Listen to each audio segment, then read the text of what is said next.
Non loin de Bayeux, à droite après le lavoir et c'est tout bon, Pietro Seminelli est connu comme le loup blanc à Le Mollet-Litry. Pietro, il faut quand même vous mériter. Pourquoi est-ce que vous êtes planqué comme ça ici? Parce que je suis au loin des bruits. Ça me permet de me concentrer sur mon travail. C'est pour ça que je suis venu là et je ne regrette pas. Il est maître plisseur et le seul à sa connaissance et à la nôtre. L'application du plissé à la décoration telle que je la fais et telle que je l'ai mise en place depuis 1996, c'est vrai que je suis le seul à l'avoir mis en place. Et avoir utilisé finalement une technique de plissage haute couture appliquée à la décoration, je suis le seul à l'avoir fait en Europe. Je n'ai jamais vu de produit similaire au mien aujourd'hui. Et pourtant, le plissé n'était pas l'idée de départ. C'est un travail autour du personnage de Madame Butterfly qui a été le détonateur. À la fin de mes études, on avait une UV à passer. Le thème imposé était l'art de la table. Et j'ai choisi, pour se raccorder à l'univers de la scénographie, Madame Butterfly. Et donc l'idée du plissé est venue naturellement avec le Japon, le papier, l'origami, les jonques. Et tout a commencé comme ça. Et puis, quand j'ai vu la richesse que contenait finalement l'idée des papiers et du plissé, je l'ai choisi comme thème de recherche. Donc de là sont venues les premières maquettes pour du mobilier et du luminaire. Si on essayait de faire des familles de plissés, le plissé appliqué aux vêtements a une manière de relief. L'application à la décoration est de fait de l'usage. Pour du store, de la paroi coulissante, on ne peut pas aller vers trop de relief. Donc on est plutôt dans des écritures de superposition et de transparence. C'était compliqué pour moi d'imaginer qu'il y avait des métiers où on passait un temps inouï à faire les choses avec amour, à y mettre une énergie particulière. Quand du coup, après, je me suis dit, il y a des métiers où on passe vraiment beaucoup de temps, où le travail de la main est vraiment l'ancrage, et c'est ce qu'on défend. J'ai pas eu peur de me lancer dans des applications même plus grandes, en me disant, qui peut le plus, peut le moins. Je vais essayer d'épurer cette écriture du pli, et je l'ai rendue très graphique.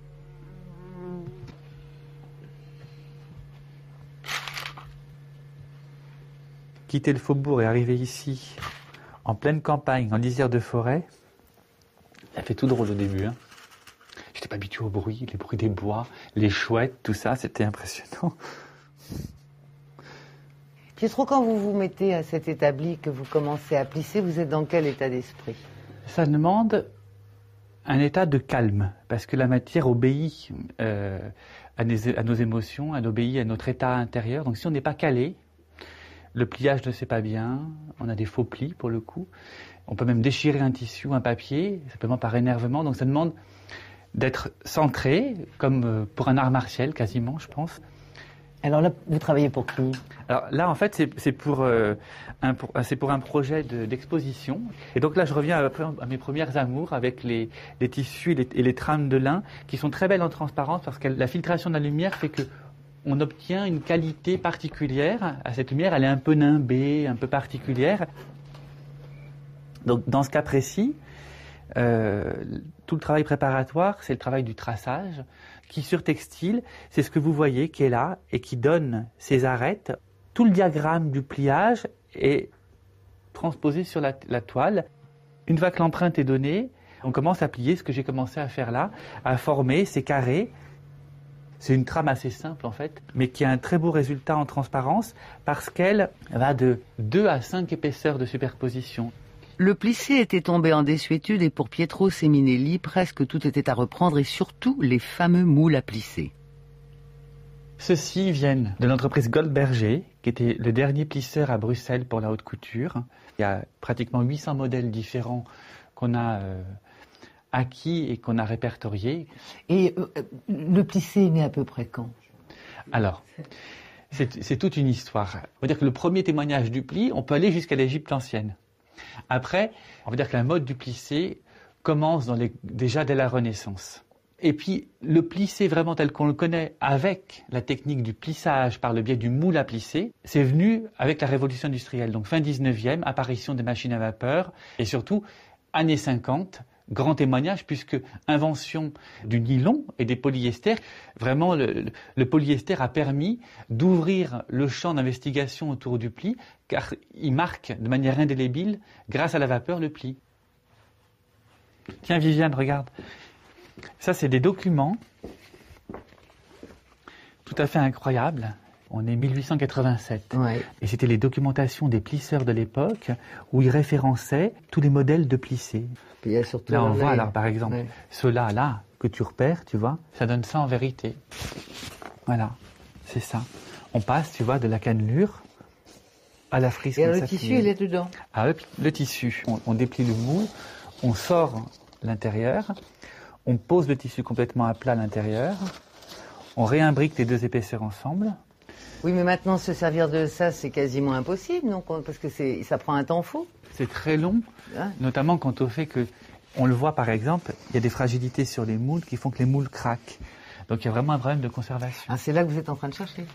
Exactement. Faire revivre une technique, la réactualiser, la moderniser, implique au départ une réflexion solitaire dont la transmission n'est pas forcément évidente. Au début, je ne me posais pas trop la question de la transmission. Et puis en vieillissant, ça a été une question de dire, finalement, je mets en place quelque chose, presque un nouveau métier, avec des techniques qui sont particulières, avec un œil particulier. Et je me dis, c'est vrai que cette posture-là par rapport à l'artisanat d'art, cette posture-là par rapport à des clients et par rapport à des grandes marques, par rapport à des collectionneurs, finalement, ce serait important de transmettre et de transmettre aussi ce que je véhicule comme valeur dans ce que je mets dans le travail. Voilà, donc à l'atelier, on est organisé avec Cathy, qui est la première personne à avoir intégré l'atelier quand je me suis installé en Normandie, et que j'ai formé au savoir-faire du pliage, et qui est tapissière de formation, et Véronique, qui nous a rejoint il y a 2 ans, et qui travaillait pour la haute couture. Voilà, donc on a une équipe de petits doigts de fée, on va dire, qui me seconde beaucoup et efficacement. Et au début, vous n'êtes pas dit c'est un fou, ça va devenir nulle part, c'est pli. Ah non, pas du tout. Non, c'est la transparence, le pliage. Quand on rencontre Pietro, c'est tellement une belle personne et son travail est tellement magnifique, on peut que aimer, quoi.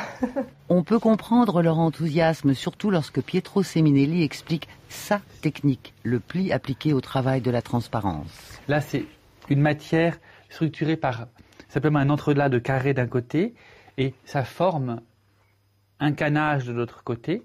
Donc ça va dire c'est le rendu en matière et vous allez voir que c'est assez étonnant la différence que l'on obtient en transparence. Donc là on comprend complètement l'aspect canné et tressé comme une trame d'un côté et de l'autre de la même manière. On perd le canage qu'on avait de l'autre côté et on lit des formes différentes qui s'articulent avec la lumière. Et ce qui est beau, c'est l'étagement des valeurs du blanc presque à un noir qui sont liées qu'aux superpositions. Donc c'est ce jeu très intime de la lumière avec la matière qu'on essaye de mettre en avant avec le pliage. Le pliage, c'est vraiment finalement cette manière de transformer une surface en volume. Et c'est le propre de la sculpture. Donc c'est une manière de sculpter la matière. Là où d'autres vont enlever de la matière pour la former, il y a quand même une démarche différente. Donc je me dis peut-être qu'en allant vers un objet encore plus particulier, plus contemporain, à partir du papier qui est l'essence même du pliage, et en formant ce que l'on commence à voir ici, qui sont des séries de boîtes en plexiglas dans lesquelles on vient enfermer le pliage, on peut en faire un objet d'art à part entière. La partie transmission, ça, il n'y a pas de problème, le savoir-faire, c'est bon, on est calé et tout ça. Après, vraiment révéler la personne dans son caractère, dans sa personnalité, dans ce qu'elle peut exprimer avec le pli, ça, c'est vraiment là-dessus que moi j'ai ma particularité, dans ce sens que j'insiste beaucoup que, ok, il y a mon écriture et mon pliage, mais il y a aussi qui elles sont, chacune, avec leurs particularités, avec leurs envies, leur histoire, et que c'est ça qu'un artiste peut mettre en avant. Là, on prépare une expo au travers de la tapisserie de Bayeux, dans l'idée de transcrire et de faire une transcription des costumes de la tapisserie de Bayeux avec le pliage. Il y a vraiment cette idée de dire toujours quelque chose qui nous est propre. On va essayer de chercher des pistes sur les casques avec des pliages dans du papier craft. La côte, un peu comme une côte de maille en écaille. Au départ, on part de plis et après, on ouvre toutes les petites écailles, les unes après les autres, pour reformer les écailles. Et bien sûr, l'une des grandes préoccupations de Pietro Seminelli, c'est de faire évoluer son métier, lui trouver d'autres applications que le textile. Après l'acquisition du fonds de moule à plisser, c'est vrai que je réfléchissais sur des applications possibles à d'autres champs que ceux du textile. Et j'ai rencontré Adrien qui est passé un jour me voir, sachant que j'étais plisseur et que c'était plutôt rare pour le coin de trouver un maître d'art plisseur au fin fond de la campagne. Et je lui ai dit, j'ai besoin de référencer tous ces moules à plisser, d'en extraire les principes constructifs, les référencer, mais j'ai pas le temps de m'occuper de tout, il me faut un assistant. Alors, quand je suis arrivé avec Pietro, on est monté au grenier, chercher les moules. Et ma mission a été non seulement de les répertorier, de les informatiser, mais aussi de bien les comprendre et de projeter ceux qui étaient transformables en vêtements muraux et pour aller vers la céramique en fait. Donc on prend un moule tout simplement, on le déplie au son maximum et on retrace sur l'outil informatique, sur un ordinateur, un logiciel de dessin, le fond. Et après, c'est l'histoire du céramiste. Ouais, donc celui-là, c'est le quoi en céramique? Et c'est celui-ci. Vous avez là, tout simplement. Ah ouais. Vous avez les deux. Donc il a agrandi.